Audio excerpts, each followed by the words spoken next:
Hola, hola, buenas tardes. Espero que estén muy bien. Denme un momentito para quitar el tema de transcripción, quitarlo. Y bueno, acomodarme un poco, darle las gracias por la atención. Mucho calor. Hoy lunes 2 de octubre que estamos haciendo esta grabación. Es una presentación bastante corta porque es de distribuciones no paramétricas. Van a ver que metodológicamente es lo mismo en términos de los pasos de análisis que uno hace en un estudio de confiabilidad. Solamente que vamos a estar pasando de un mundo a otro, ¿verdad? Y sin más preámbulo, voy a apagar la cámara un momentito, voy a compartir para que iniciemos y ustedes tengan esta grabación que es importante. Yo ya la tenía hecha de otro semestre, pero me parece prudente, ético y por respeto hacerla desde cero. ¿Por qué? Porque puede hacer que hayan detalles que yo no haya cubierto de más y demás. Y no, y la verdad es que reciban una clase fresca en este momento. Vamos a ver, jóvenes, el mundo no paramétrico, recuerdo que Federico siempre nos mencionaba como un mundo muy oscuro. ¿Por qué? Porque el estadístico con el que vamos a analizar es la mediana en su mayoría. Además, es un mundo donde los datos no tienen forma a nada, no se parecen a nada. Entonces, qué interesante tratar de analizar algo que no se parece a alguna distribución de probabilidad conocida. Entonces, aquí, como vienen en estos cuatro puntos, no se puede asumir una distribución porque los datos no van a ajustarse a alguna en particular. ¿Se puede hacer un análisis? Sí, sí se puede, claro que sí. Y nos va a ayudar mucho a tomar decisiones, pero no es tan eficiente como el de las distribuciones paramétricas que hemos visto hasta el momento, que es todo el tema recordando, ajustar la distribución, ver a cuál ajusta, luego de eso la revisión general de los temas de confiabilidad, de supervivencia, de tasa de riesgo, del CDF, ¿verdad? Y por otro lado, el tema ya particular de un análisis paramétrico con una distribución en particular donde nos vamos a enfocar en percentiles, en tiempos específicos, donde vamos a querer ver información específica, ¿verdad? De supervivencia y demás. Acá, pues como es un mundo un poco bizarro, entonces los intervalos de confianza indudablemente van a ser más anchos, lo cual quiere decir que hay mayor variabilidad, que hay mayor este, probabilidad, digamos, de que los datos naden entre dos cuotas más anchas, ¿verdad? Y aquí no los afecta el que se hubiera ubicado una distribución paramétrica distinta, porque, como les digo, es el mundo del no paramétrico. ¿Cuándo se utiliza entonces ese análisis? Pues cuando no se sigue una distribución en particular o se quiere obtener funciones de riesgo de confiabilidad sin asumir alguna distribución por aquello de que no tengamos claridad cuál y son completamente válidos para comparar, ¿verdad? Resultados obtenidos de procedimientos paramétricos y que yo quiera hacer algún tipo de inferencia con ellos, ¿verdad? Entonces, aquí lo que se hace es un gráfico de probabilidad. Los puntos del gráfico son estimados no paramétricos, mientras que la línea ajustada es obtenida a través de un procedimiento paramétrico. ¿Por qué? ¿Por qué quiero yo utilizar un análisis no paramétrico? Si ojalá más bien quisiera usarlo paramétrico. Pues porque pudiera ser que yo quiera responder preguntas como la característica de la vida útil de los materiales, o si hay un cumplimiento de especificaciones, si hay cambios en el diseño que pudieran estar afectando la confiabilidad del producto y por un tema de costos, ¿verdad? Porque acuérdense que con esto uno puede establecer periodos de garantía, pronosticarlos y establecer justamente temas de costos y de presupuestación, como lo hemos mencionado. Estos ejemplos pues están aquí para que usted lo pueda leer y ver este tipo de redacción, ¿verdad? Por ejemplo, con el primero, enfoquémonos. ¿Cuál es el tipo de plástico, verdad, que es más capaz de resistir rajaduras entre el uno y el 2? ¿Por qué? Porque el uno presentó tantas fallas y el 2 presentó tantas otras fallas y entonces con base en ese ver cuál es más confiable. Entonces, cuando yo quiero hacer ese tipo de comparaciones, pues indudablemente, si conozco la distribución, yo pues lo ajusto a una distribución, pero aquí no va a ser necesario que yo haga eso. Y entramos con este problema de empaque, que son unas fugas que se dan en unos empaques de cilindro. Dice que hay un modelo particular de motor diésel cuya cabeza de cilindro se sienta sobre un bloque de motor y tiene un empaque que previene fugas del agua fría. Hay reclamos de garantía, es decir, hubo gente que tuvo problemas y reclamó la garantía y indican que hay fugas, ¿verdad?, en el cilindro consistentemente y causan fallas de estos modelos de motor. Los ingenieros están interesados en determinar el porcentaje de estos empaques que sobreviven más que el periodo de garantía, porque se quiere determinar la confiabilidad para estos empaques de que sea al menos de un 95%. Y entonces para ello recolectaron datos que están en el archivo que se llama empaque. Tiene que examinar la estructura de los datos, observar cómo vienen esos datos. Y aquí, como estamos en el mundo no paramétrico, un mundo distinto, vea que para estimar coeficientes y estimar todo lo que a nosotros nos interesa en confiabilidad, vamos a tener que recurrir a métodos distintos.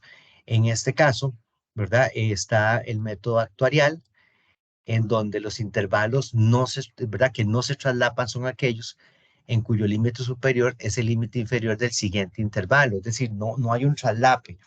Si yo estoy trabajando con los intervalos y vamos de 0 a 10, y el siguiente intervalo es de, bueno, de 11 a 20, ¿verdad? No hay un traslape de esos intervalos. Entonces, cuando sucede eso en la estructura de los datos, usted tiene que utilizar el método actuarial para hacer el cálculo de estimación de los cálculos, ¿verdad? Si los intervalos se traslapan, por ejemplo, como viene acá, que vienen de 10 a 20 y el siguiente empieza de 15 a 25, entonces el método de estimación a utilizar va a ser el Thornbull. Y luego, si estamos con datos con censura por derecha, que ya ustedes lo conocen muy bien, entonces vamos a usar Kaplan-Meier. Es decir, vea que cambiamos completamente de máxima verosimilitud y de mínimos cuadrados a tener entonces ahora tres métodos de estimación para intervalos que no se traslapan, los que sí se traslapan y censura por derecha. Algo que usted va a ver interesante en el gráfico de sobrevivencia es justamente como una función en pasos, como si fuera una escalera. Usted ve ese gráfico y usted inmediatamente dice, están haciendo un análisis no paramétrico, ¿verdad? En el mundo paramétrico, recordemos que es una curva continua de infinidad de números posibles en esa recta, en esa línea, ¿verdad? Aquí no, aquí se va a ver una función en pasos y entonces solo se va a poder obtener información o lo que vamos a poder inferir es de los datos que yo tengo en el estudio. Yo no voy a hacer no voy a extrapolar esta información a unos datos que no tengo, sino que solo son conclusiones sobre este rango de datos. Si quisiera hacer esa extrapolación, pues tiene que usarse la estadística paramétrica, pero estamos en otra estadística en este momento, en otro mundo. Entonces, de ahí el énfasis en que hay que separar, digamos, en qué tipo de análisis estoy trabajando yo. Cuando ya yo tengo mis datos, ¿verdad?, ordenados, ¿verdad? Entonces, que es el punto uno, ver la estructura y ver si hay intervalos, si hay traslape, no hay traslape, etcétera. Entonces, cuando nosotros, por ejemplo, estábamos haciendo una identificación de la distribución por censura por derecha, entonces, recordamos que las cuatro posibles más utilizadas son mis opciones primarias, ¿verdad? Entonces, aquí es donde usted empieza a visualizar si esas cuatro más utilizadas en el mundo de la confiabilidad ajustan para esos datos, ¿verdad? Pero usted perfectamente puede hacer esta identificación acá con datos en este mundo y va a ver que el ajuste no es bueno. Si el ajuste no es bueno, como lo dice aquí en el último bullet, que está señalado, quiere decir que entonces usted posiblemente va a tener que analizar desde el mundo no paramétrico. Vean, por ejemplo, aquí la web. En la cola izquierda, vean que el ajuste es bastante malo, lo mismo en la log normal, ni se diga la exponencial acá desde la cola inferior hasta la mitad de sus datos y la log logística. De estas cuatro, ¿verdad? No está bien. Weibull pareciera que es un poquitito la que está mejor que todas, porque acuérdense que ellas tienen una característica que en las colas bajas, ellas van a caer más rápido, ¿verdad? Entonces, alguien podría decir, puedo asumir Weibull y además bajo la premisa de que Weibull es una distribución flexible que modela bastantes, puede modelar bastantes modelos, pero detengámonos en este mundo no paramétrico para no mezclar los dos mundos, ¿verdad? Entonces aquí estamos viendo que no hay un buen ajuste. Vean que ordenar los datos parece que es una buena práctica que hay que hacer en esta perspectiva, porque hay una mezcla de censura arbitraria y censura por la derecha. Es decir, parece que en nuestra base de datos tenemos información de intervalos, pero también de datos exactos. Entonces hay que hacer un buen análisis a partir de una ordenación de los datos y esto no va a afectar el análisis. Y entonces va a ser más fácil de comprender desde la estructura de la base de datos cómo es que está la situación en estudio. Entonces aquí con Minitab usted simplemente entra a datos y ordena. Y una vez que ordena los datos, ¿verdad?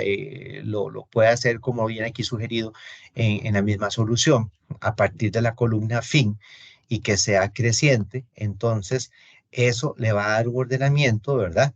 De empaques que han fallado por intervalo y empaques que aún no han fallado. Este punto central del intervalo, ¿verdad?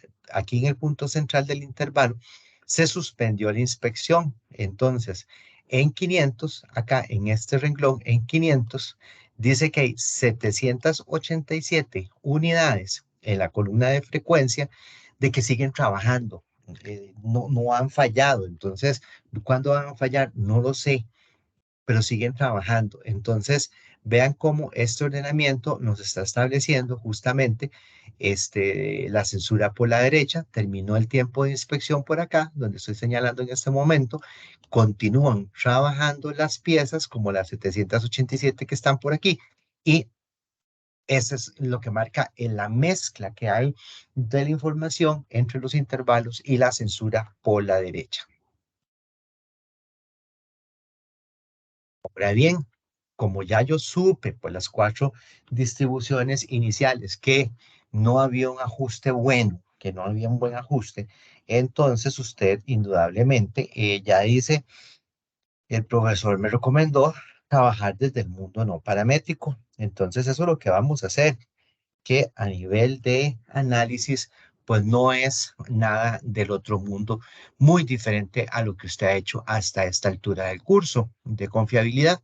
Entonces entramos a confiabilidad, análisis de distribución, censura arbitraria, porque tenemos intervalos y nos vamos al mundo no paramétrico. Ahí estando en el mundo no paramétrico, pues le vamos a configurar, vamos a setear desde la parte de ingreso de datos aquí con inicio y fin, porque estoy con intervalos. En frecuencia tengo la cantidad de los fallos que están reportados. Y en estimar, vean que estamos sacando aquí en el botón de estimación, qué método es el que yo voy a utilizar para la estimación. ¿Cuáles eran las condiciones? Les hago un recordatorio. Si no se traslapan actuarial, si se traslapan el Turnbull y si es censura por la derecha, Kaplan-Meier. Entonces ven que aquí vamos a usar actuarial. Vamos a enfocarnos en el límite inferior. Y una vez que estamos ahí en gráficas, lo que sí tenemos que garantizarnos graficar es la de supervivencia y la gráfica de riesgo, la de la tasa de riesgo. Eso es lo que estamos marcando. Y una vez que hemos marcado esta información que hemos configurado, entonces ya nos va a dar una primera información.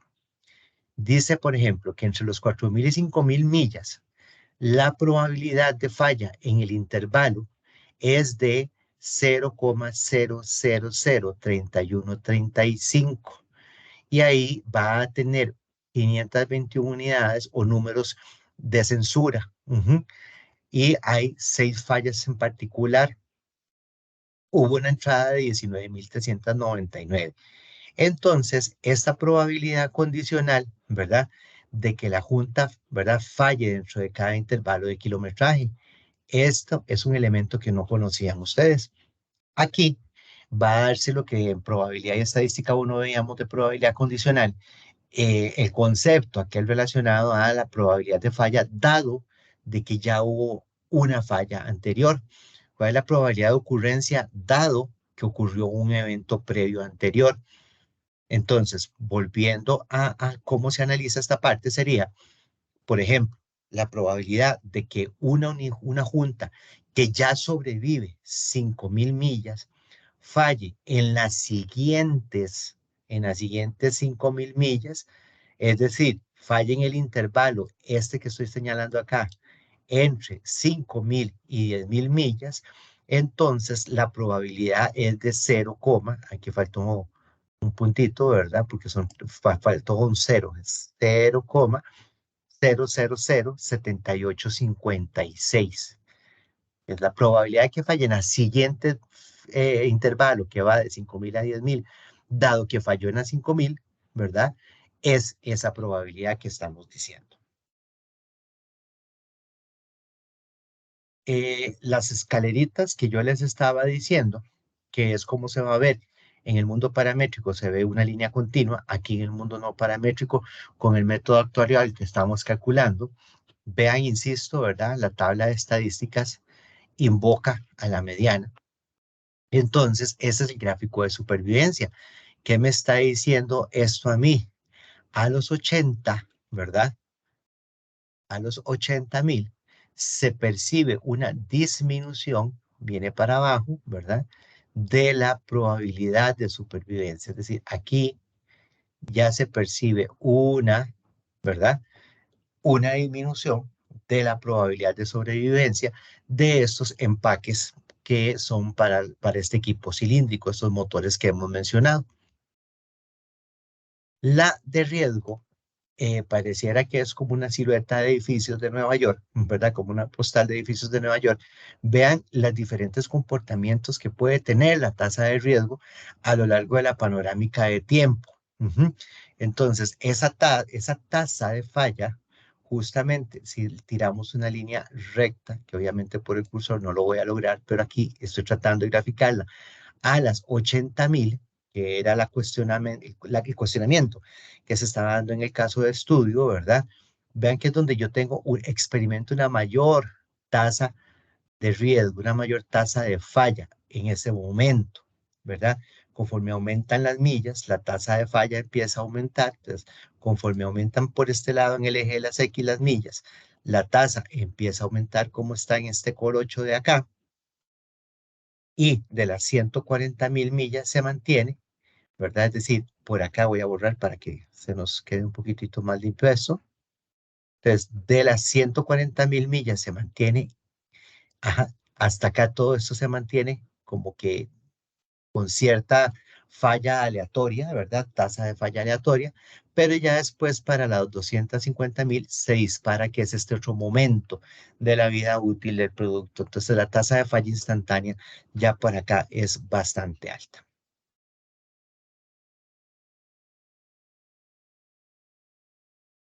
La manera de interpretación del resultado, jóvenes, entonces, con la función de riesgo, ¿verdad? Dice que puede indicar cuál distribución podría ser apropiada para modelar los datos si se decide proceder con técnicas paramétricas. Y eso lo sabemos muy bien, porque es la que nos da el ajuste, ¿verdad? La función de riesgo. Y entonces, en este ejemplo, tal y como se ve, podría ser que si yo quiero analizarlo desde el mundo paramétrico, pudiera ser que en esa función de riesgo que acabamos de ver por acá, tenga un comportamiento parecido a una distribución log normal. Entonces, esa podría ser una opción si queremos analizarlo por el otro lado para hacer una comparación. La probabilidad de falla condicional, entonces lo que dice, ¿verdad? Muestra esa probabilidad de que va a fallar dentro de cada intervalo de millas. Como lo leímos hace un rato, para esta parte que está marcada en negrita, entonces la probabilidad de falla específica en ese intervalo es esta, que viene aquí marcada, ¿verdad? Entonces, la probabilidad de que un empaque haya ya sobrevivido 5.000. ¿Cuáles 5.000? Estos que tengo aquí arriba en el intervalo anterior. Falle en los siguientes 5.000. ¿Cuáles siguientes 5.000? Los que estoy volviendo a marcar por acá. Entonces, la probabilidad es de 0,0007856. El caso nos citaba de que cómo andaría, ¿verdad? La confiabilidad a las 80.000 millas y que se esperaba que fuera, ¿verdad?, de un 95. Entonces, a las 80.000 millas, si sacamos de la tabla de probabilidades de sobrevivencia y nos enfocamos acá, donde está en las 80.000 millas, entonces dice que va a sobrevivir el 95,70 de los empaques a esas millas, ¿verdad? A esas millas. Y que al menos con un 95% de confianza, al menos va a sobrevivir el 95,29 como límite inferior.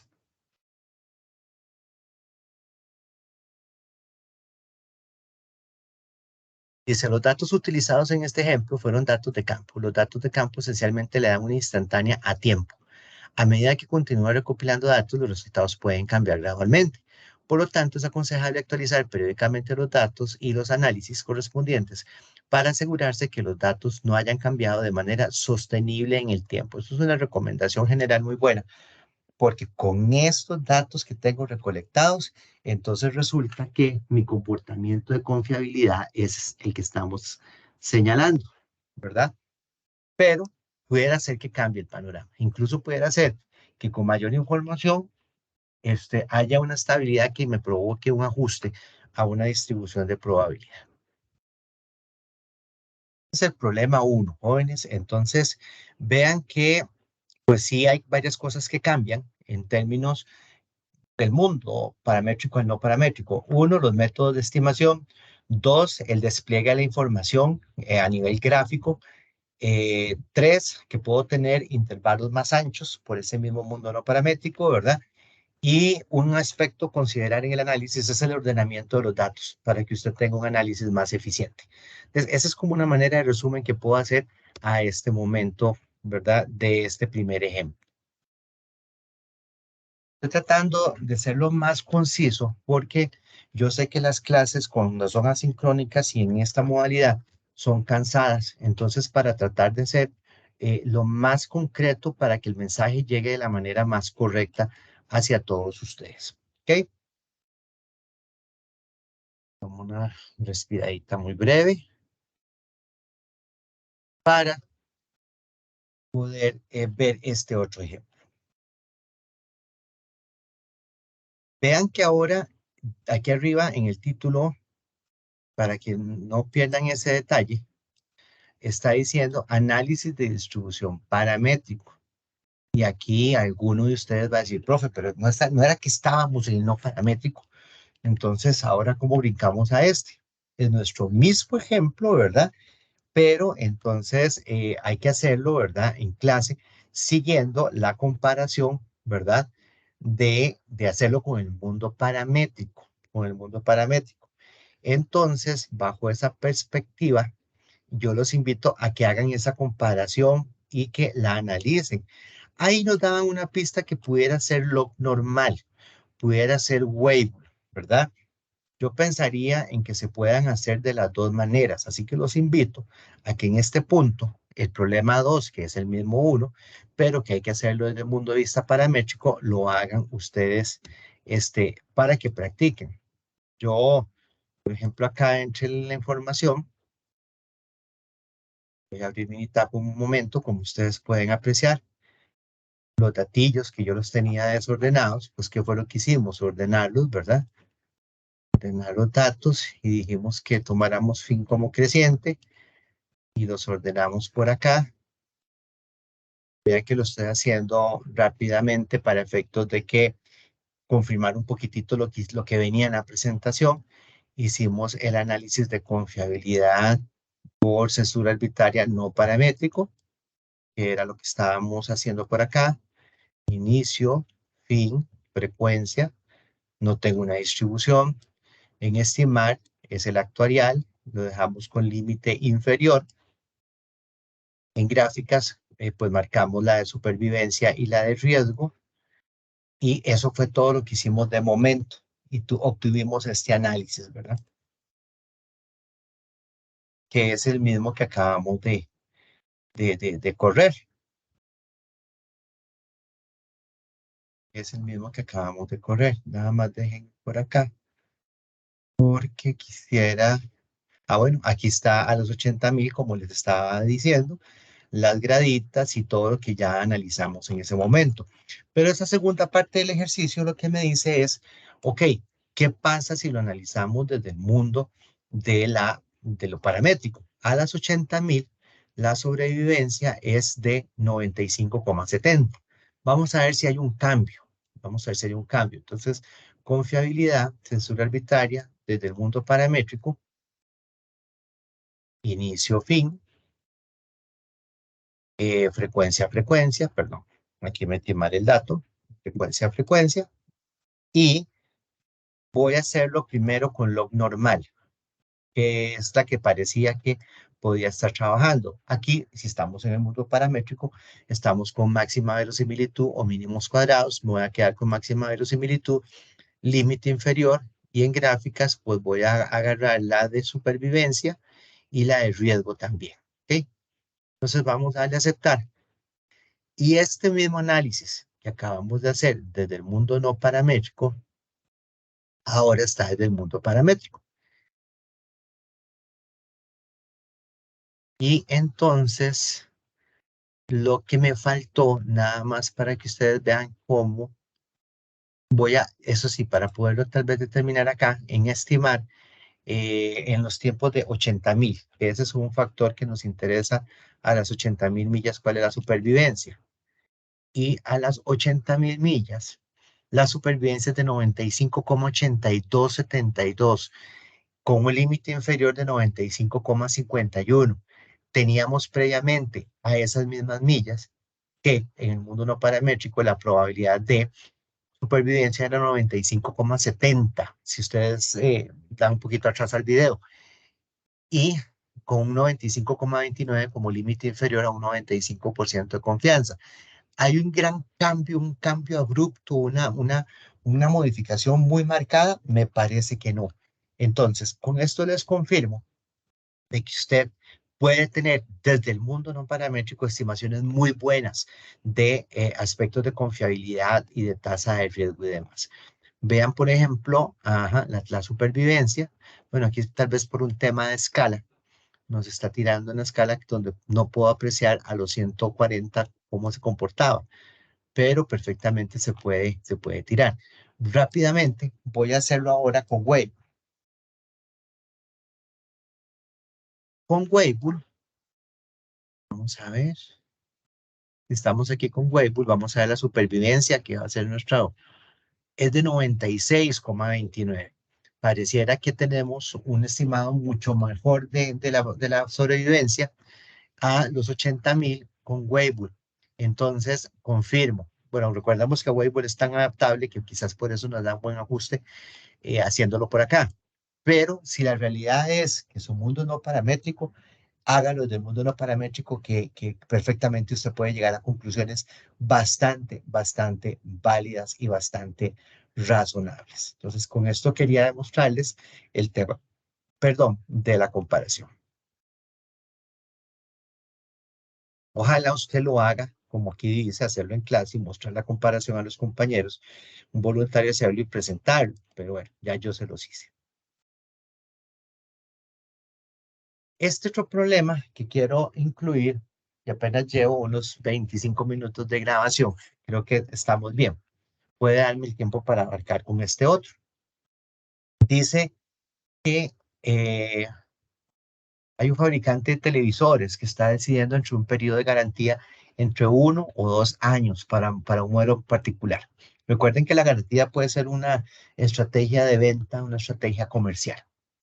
El fabricante registró los reclamos de garantía y el número de unidades vendidas durante los últimos 2 años y quiere ver si se ajusta alguna distribución o que haga un análisis, ¿verdad? Utilice un análisis no paramétrico para estimar la sobrevivencia al año y a los 2 años, 12 y 24 meses, y cuáles las ventajas y desventajas de escoger una garantía de 2 años.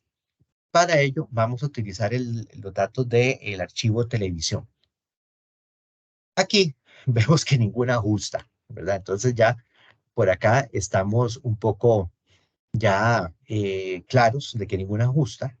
Y entonces, al hacer la gráfica de supervivencia y la de riesgo, vean que después, en el caso de la sobrevivencia, vean que la sobrevivencia empieza a caer mucho antes de los 2 años, ¿verdad? Si usted detalla por acá esta información, vea que estamos en el mes 20, entonces por aquí ya empieza a haber un decaimiento de la supervivencia. Y incluso después de los 20 meses, la tasa de riesgo sube abruptamente, es decir, se eleva de una manera muy fuerte. Entonces, la gráfica de riesgo no paramétrico indica un modo leve de falla de mortalidad infantil y es este segmento que está por acá nada más, ¿verdad? Que aparece en los primeros meses. Luego hay un modo de falla por desgaste, ¿verdad? Que va después de los 20 meses, que es este que está por acá. Y si la garantía es de 24 meses, entonces voy a tener una serie de reclamos mucho antes de los 2 años que va a hacer que yo tenga clientes insatisfechos, que tenga que sacar dinero para reponer esas unidades y mi reputación no va a estar muy bien, que digamos. Dice la tasa, la probabilidad de supervivencia es de un 99,79 y de un 97,99. Entonces, quiere decir que en los 12 meses la falla será de 1 menos esa sobrevivencia. Esta es la probabilidad, ¿verdad?, de falla. A los 24 meses, vean que ya se ha incrementado a un 2%. Entonces, después de 2 años, los costos de garantía van a ser muy altos, que para un año. Si la estrategia es que con 2 años de garantía se vende más, entonces la ganancia podría compensar los costos de garantía de los 2 años. Son decisiones de negocio lo que usted tiene que tomar al final. Son decisiones de negocio.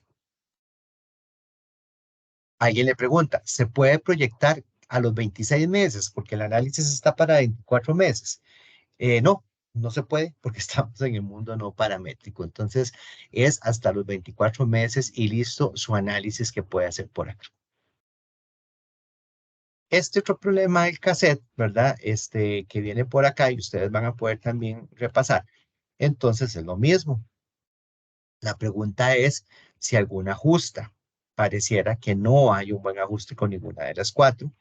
Entonces estamos resolviéndolo desde el mundo no paramétrico nuevamente esta otra información, pero aquí sí vienen unos modos de falla. Vea que la información es más rica, porque la columna C4, que es de texto, nos presenta esta columnita por si están por ahí perdidos. Esta columna nos está señalando el modo de falla de estos artículos, lo cual nos va a presentar un análisis todavía más rico. Hacemos lo mismo en la estimación, ¿verdad? Bueno, en la configuración y en la estimación. Y entonces vamos a generar nuestros resultados. Utilizamos el método actuarial y obtenemos entonces la confiabilidad según la bisagra, la pantalla y la ventana. Entonces vamos a tener esas confiabilidades desde los 3 modos de falla. Tenemos cómo sobreviven, ¿verdad? Y en qué momento sobreviven a partir de los modos de falla y sacando una confiabilidad general a los 20.000 ciclos, vean que es apenas del 47,50, con un límite inferior al 95% de 0,38. Entonces es una confiabilidad bastante baja la que tienen estos cassettes de acuerdo a su modo de falla. El bisagra. Bisagra, ojo bisagra a los 20.000 ciclos. Tiene una probabilidad de supervivencia del 74. Pantalla a los 20.000 tiene un 97. Y ventana a los 20.000, 0,65. Vean qué interesante. Entonces, aquí están reflejadas el 74, el 97 y el 65 por modo de falla. Ventana es la que está presentando una menor. y posiblemente la que contribuye a que la general sea de apenas un 47,50%. Aquí viene la interpretación de los resultados. Tal cual lo acabamos de hacer, pero viene un poquito más esquematizado. Hay mejoras significativas a la bisagra y a la ventana. Es decir, hay que mejorar bisagra y ventana, porque vean acá, con estas confiabilidades tan bajas, hay que mejorarlas para que podamos tener un rendimiento general muchísimo mayor. Este otro ejemplo que viene por acá, el de desgaste de llantas. Igual es lo mismo en términos metodológicos, ¿verdad? Y aquí viene la interpretación de resultados. Entonces, yo les voy a pedir que por favor también lo hagan. Este material, vean que está bastante accesible, sencillo, por lo tanto, es importante que lo practiquen y es solamente cambiar el chip, muchachos, cambiar el chip. Recuerden que pasamos del mundo paramétrico a no paramétrico, cambian los métodos de estimación, tengo que tener un ordenamiento de los datos, ajá, cambia la forma visual de ver la supervivencia y el riesgo, pero de ahí en fuera, lo demás nos da información sumamente valiosa. Yo voy a suspender por acá, pongo la cámara nuevamente para despedirme de ustedes, para darles las gracias por la comprensión con todos estos días tan enredados de actividades y cosas que han habido y pedirles que por favor practiquen esto. Voy a procurar en la noche hacerles otro asincrónico para la clase de mañana 3. ¿Se acuerdan? Que es el tema de que habíamos dicho que yo estaba fuera del TEC mañana todo el día. Entonces, tengo permiso de la dirección, pero para que la clase no se pierda, vamos a, entonces, en la noche, en algún momento, hacerse, por lo menos este resumen, para que ustedes tengan la información y tengan acceso a ella. Les voy a subir la información al TEC Digital y ustedes, pues ya saben, cualquier duda, con mucho gusto, jóvenes. Muchas gracias y que estén muy bien, que todo les marche de lo mejor y que todo esté muy bien por sus lados, por sus casas y demás. Sé que la gente ya está tallada. Hoy los de DOE me dijeron que tenían mucho que hacer en muchas cosas, pero bueno, ya es semana 11, chicos. Un abrazo, que estén pura vida. Cuídense, cuídense mucho.